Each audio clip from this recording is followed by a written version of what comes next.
Good morning, all.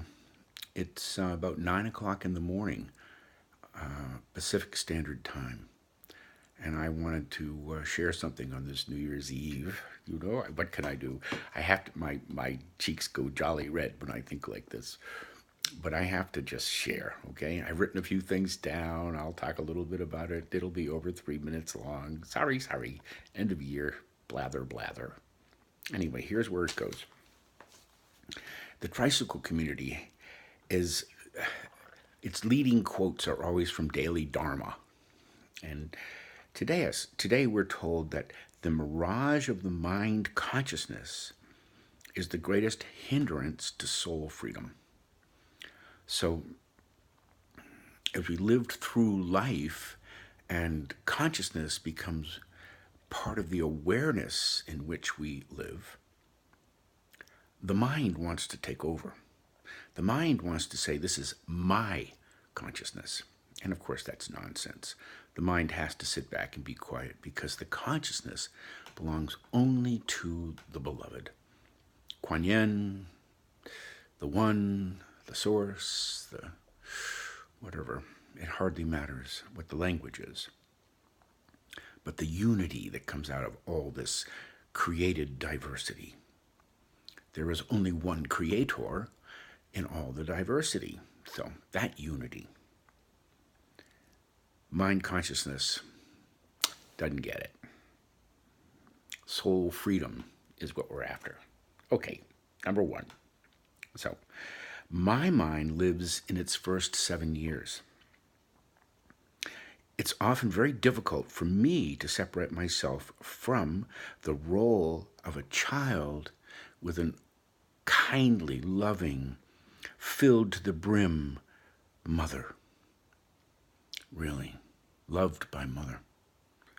And so I'm so safe in that place that I think I become lazy in that place. I wonder if this is not what it feels like to be born out of the self into the servant. To be born out of the self into the servant. The one who sees the last, lost, and least within the self and the neighbor as the gift that unburdens the heart and allows the soul to step forward. So, I feel like an unfolding is happening all around me. I view this time between January 1st, 2018, and the sacred time, sacred work, sacred expression that appears to be on the horizon in late April. I'll talk more about that when it comes more clearly evident to me that this is my calling. But it does feel that I am in the womb of the next preparation to be born again. So, in this womb, I feel in the womb itself, I feel gathered in community. I feel unified by love. I feel that the judgmental self is having to be named.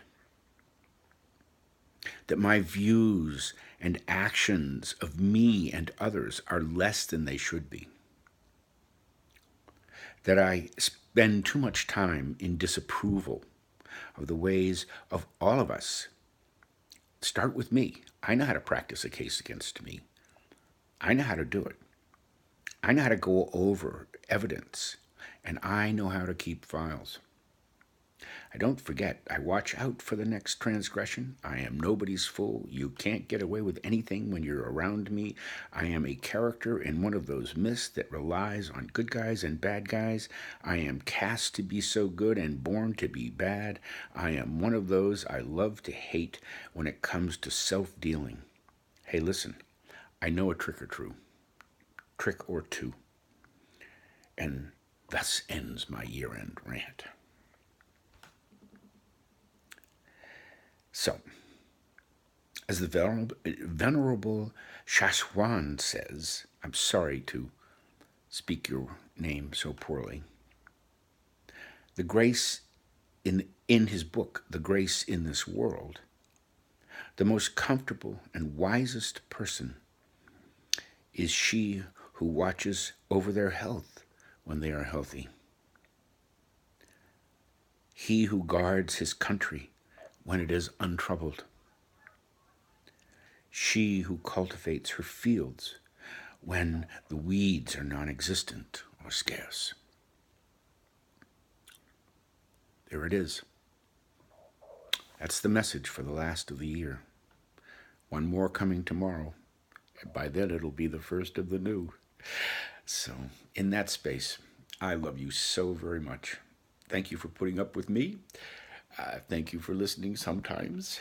Thank you for being with me, my darlings. I truly love you. We are a gathering of the love. We are the people who belong to one another. We hear the message. We sing the song. And God says yes. Happy New Year, my darlings. Happy New Year. Bye-bye.